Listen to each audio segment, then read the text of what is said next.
Hello வணக்கம் friends. வாங்க இன்றைக்கி நம்ம எம்இ விலாக்ஸ் ஆஃப் மலர்விழி சேனலில் பார்க்க போகிறது ஒரு ஈவினிங் ஸ்நாக்குங்க. வித்தின் 5 மினிட்ஸில் நம்ம இதை செஞ்சிடலாங்க. குழந்தைங்க ஸ்கூல் விட்டு வரும்போது செஞ்சு கொடுத்தா அவ்வளோ விரும்பி சாப்பிடுவாங்க. ஒரு 3 நாளாக வீடியோ போட முடியல, கொஞ்சம் உடம்பு முடியலைன்னு போடலைங்க. இன்றைக்கி நான் போட்டிருக்கேன். பார்த்துட்டு சப்ஸ்கிரைப் பண்ணுங்கள், லைக் பண்ணுங்கள், ஷேர் பண்ணுங்கள். பாருங்கள், ஈஸியாக வீட்டில் பண்ண இருந்ததுன்னா 5 நிமிஷத்தில் ஸ்கூல்லேருந்து வர குழந்தைங்களுக்கு ரொம்ப பிடிச்ச மாதிரி செய்யலாங்க. வாங்க எப்படி செய்யலான்னு வீடியோக்குள்ளே போய் பார்க்கலாங்க. ஒரு சின்ன மிக்ஸி ஜாரை எடுத்துக்குங்க. அதில் நல்லா ஒரு 4 ஸ்பூன் சுகர் போட்டுக்குங்க. நான் இன்றைக்கி செய்கிறது 3 பன் அளவுக்கு தான் செய்கிறேங்க. நீங்கள் எவ்வளோ பன்னு செய்கிறீங்களோ அதுக்கேற்ற மாதிரி அளவுகளை கூட்டிக்கலாம், குறைச்சிக்கலாம். சரிங்களா? நான் இன்றைக்கி 3 பன்னு தான், நல்லா பெரிய பெரிய பன்னு. அதுக்கு 4 ஸ்பூன் சர்க்கரை போட்டிருக்கேங்க. ஒயிட் சுகர் போட்டிருக்கேன். நீங்கள் வேணாலும் நாட்டு சர்க்கரை மாற்றிக்கலாம், அது நம்மளோட ஆப்ஷன் தாங்க. இந்த ஒயிட் சுகரை போட்டுட்டு அது கூட 4 ஸ்பூன் பால் பவுடருங்க. நல்லா பால் பவுடர் ஸ்கூப்பாக 4 ஸ்பூன் போட்டுக்கோங்க. உங்களுக்கு வேணுனாலும் அதிகமாக போட்டுக்கலாம். பால் பவுடர் சேர்த்துறங்காட்டிக்கு இன்னும் டேஸ்ட் நல்லா தான் இருக்கும். சரிங்களா?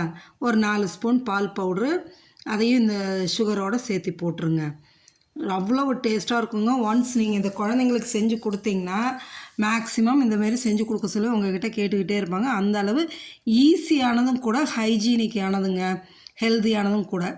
பாருங்கள், இந்த பால் பவுட்ரு போட்டுட்டு நல்லா வெண்ணெய் ரூம் டெம்பரேச்சரில் உள்ள வெண்ணெய் ஒரு 3 ஸ்பூன் போட்டுக்கலாங்க.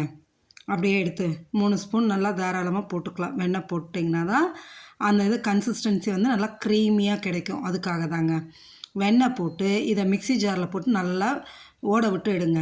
ஓட விட்டு எடுத்திங்கன்னா நல்லாயிருக்கும். இதுக்கு கொஞ்சோண்டு பால் ஊற்றுங்க. ஏன்னா ரொம்ப க்ரீமியாக வேணும், கொஞ்சம் லிக்விட் ஸ்டேஜில். க்ரீமியாக வேணுனாலும் வச்சுக்கலாம். நான் கொஞ்சம் லிக்விட் ஸ்டேஜுக்கு வேணும்னு சொல்லி வச்சுருக்கேன். ரொம்ப லிக்விடாக இருக்காது. அரைச்சி எடுத்துகிட்டு இப்போ பண்ணை எடுத்து பண்ணை 2ஆக ஸ்ப்ளிட் பண்ணுங்க.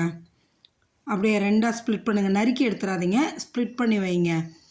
அதேமாரி ஸ்ப்ளிட் பண்ணிவிட்டு ஓப்பன் பண்ணி நம்ம மிக்ஸி ஜாரில் அரைச்சிருக்கோம் இல்லைங்களா, பட்டர், சுகரு, பால் பவுடர்லாம் போட்டு டூட்டி ஃப்ரூட்டி எடுத்துருக்கேன் பாருங்கள். இதை ஒரு ஸ்பூனால் எடுத்து அப்படியே அப்ளை பண்ணுங்கள். நல்லா மேலே ஃபுல்லாக அப்ளை பண்ணி விடுங்க. 2 பக்கமும் அப்ளை பண்ணுங்க.